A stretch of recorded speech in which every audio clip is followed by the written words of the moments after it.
相信家長平時都會買唔少嘅玩具、模型或者係扭蛋公仔俾小朋友。其實呢啲公仔呢都有其他用處㗎喎，或者係一啲嘅擦膠啦，有唔同嘅造型，甚至乎而家新出嗰啲呢，仲可以用唔同嘅擦膠砌埋一個公仔，變成一個小模型喎。方法一，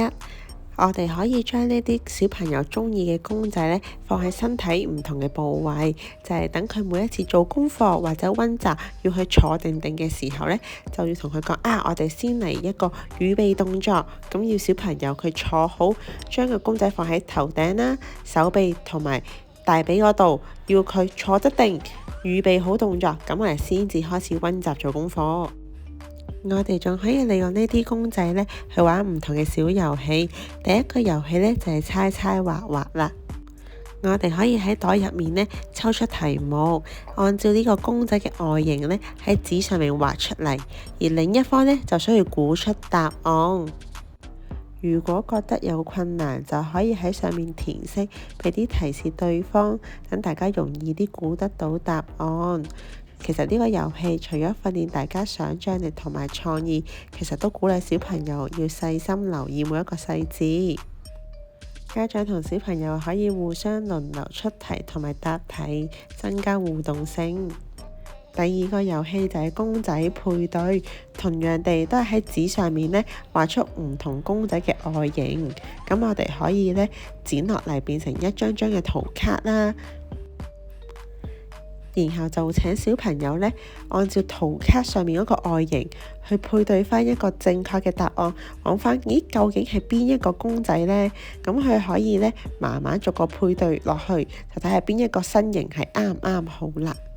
同樣地，呢個遊戲都係訓練小朋友嘅觀察力啦，睇下佢會唔會有細心留意到每一個公仔嘅特性。第三個遊戲就係猜猜我是誰影子遊戲，用手機嘅電筒照住公仔嘅外形，俾小朋友估究竟係咩嚟。第四個遊戲叫做瞬間移動，我哋可以喺紙上面呢制定唔同嘅標誌，譬如可以用顏色啦。等小朋友可以分，左邊係紅色，右邊係藍色，我哋可以俾指令小朋友，我要紅色，咁佢就放去紅色；我要藍色，佢就放去藍色；或者我要右邊，你就放右邊；左手邊，你就移動去左手邊。咁就訓練到小朋友呢去聽指令啦，同埋呢個反應能力。如果想提升難度，就可以再加落去，譬如我加埋綠色啊、黃色啊，咁小朋友呢就可以喺一路玩嘅時候呢，一路訓練緊佢嘅腦筋啦。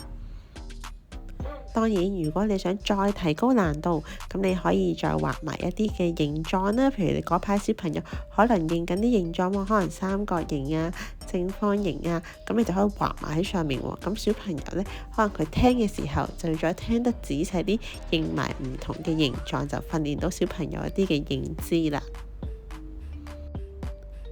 圓形、菱形。當然啦，家長同小朋友都可以互相輪流做出題同埋答題呢一個角色。如果想再提升難度呢，咁我哋就可以同時咧放兩個公仔喺中間喎。咁可能我就講烏龜去三角形，蟹去粉紅色，係啦，烏龜去藍色，蟹去三角形。咁呢就會同一時間俾兩個指令啦，或者係啲再高難度啲嘅題目。第五個遊戲就係拼字遊戲啦，特別係一啲筆畫比較弱少少嘅小朋友啦，可能好多時寫字啊或者串字都會有啲鏡面字或者啲筆畫係錯嘅，咁我哋就可以用呢個拼字遊戲呢，就同小朋友去認翻一啲筆順啦。譬如可能我哋就先寫咗個字喺張紙上面，咁小朋友就用公仔呢去拼湊翻嗰個字形出嚟啦。最後一個係英文小遊戲，我哋可以俾出唔同嘅指令或者題目，小朋友就放喺適當嘅位置，譬如 Monday 放喺 on， 咁我哋講 morning， 咁小朋友就放 in the morning， 或者係可能係地點 at the bus stop， 咁小朋友就放喺適當嘅位置。in 咁就要放喺個櫃桶入面，under 就要放喺台底下面咯喎。透過呢一類型嘅互動式遊戲學習，可以提高小朋友嘅學習動機同埋興趣。家長記得喺過程中呢，唔需要刻意去執着一啲輸贏或者對與錯，最緊要就係小朋友玩得開心。